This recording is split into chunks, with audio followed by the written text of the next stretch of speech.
প্রথমে 50 লাখ টাকা বরাদ্দ হয়েছে, পরে আবার বরাদ্দ 10 লাখ না হয়, এখন পর্যন্ত কিছুই হয়নি স্যার। তারপর আবার বরাদ্দ 10 লাখ।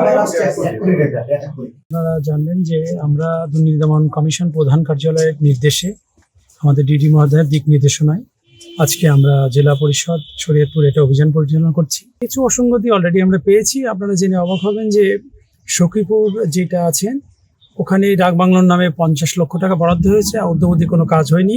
পুনরায় আবার 1 কোটি টাকা বরাদ্দ এসেছে। এটা কোন প্রক্রিয়া এসেছে এটা আমরা দেখব। প্রাথমিকভাবে এটা আমাদের অনিয়ম বা দুর্নীতির সাথে সংশ্লিষ্ট মনে হচ্ছে আমাদের কাছে।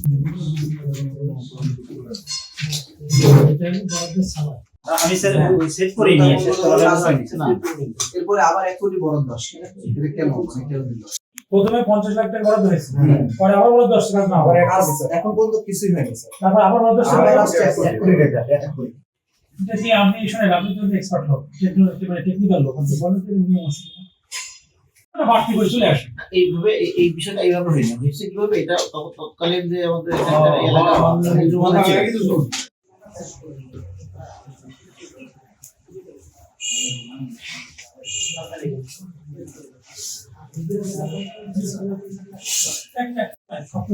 কেমন আছে জানেন আসাম স্যার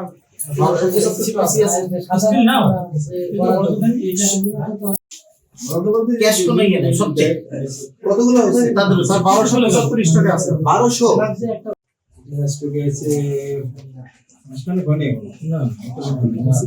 আপনাকে ব্যাখ্যা দিয়ে দিচ্ছিলাম আপনার এটা তো 22-23 অর্থ বছর। আচ্ছা শুনুন,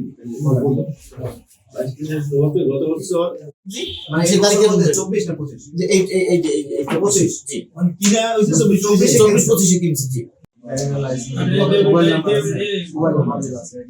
কত সালেরটা এই বছরটা নিয়ে শুধু ফাইলটা দাও তো, এটা উল্লেখ করা আছে না, ফাইলটা আমাদের দেখেন, অসুবিধা নেই। এই একটু পড়েন, এই তাহলে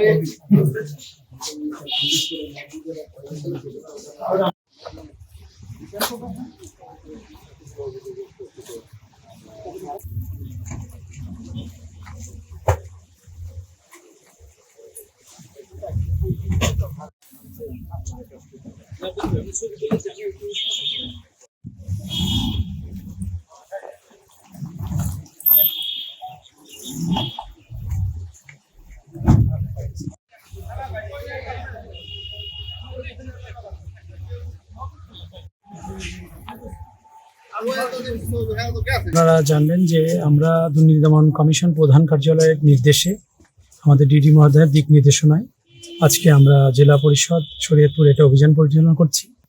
এখানে 7 জন সাবেক কর্মকর্তা সহ 20টি বিভিন্ন উন্নয়ন প্রকল্প এবং বিভিন্ন বরাদ্দের সুনির্দিষ্ট কিছু অভিযোগ আমরা পেয়েছি। সেগুলোর প্রত্যেকটা রেকর্ডপত্র পর্যালোচনা করা হয়েছে এবং আমরা এখন ফিল্ডের দিকেও এখন সেগুলো পরীক্ষা নিরীক্ষা করবো। পরীক্ষা নিরীক্ষার পরে চূড়ান্তভাবে আমরা এর প্রতিবেদন কমিশনে প্লেস করব। এখানে যদি সুনির্দিষ্ট কোনো অপরাধ পাওয়া যায় অবশ্যই তারা আইনানুগ কমিশন ব্যবস্থা নেবে। কিছু অসঙ্গতি অলরেডি আমরা পেয়েছি। আপনারা জেনে অবাক হবেন যে সখীপুর যেটা আছেন ওখানে ডাকবাংলোর নামে 50 লক্ষ টাকা বরাদ্দ হয়েছে, অদ্যাবধি কোনো কাজ হয়নি। পুনরায় আবার 1 কোটি টাকা বরাদ্দ এসেছে।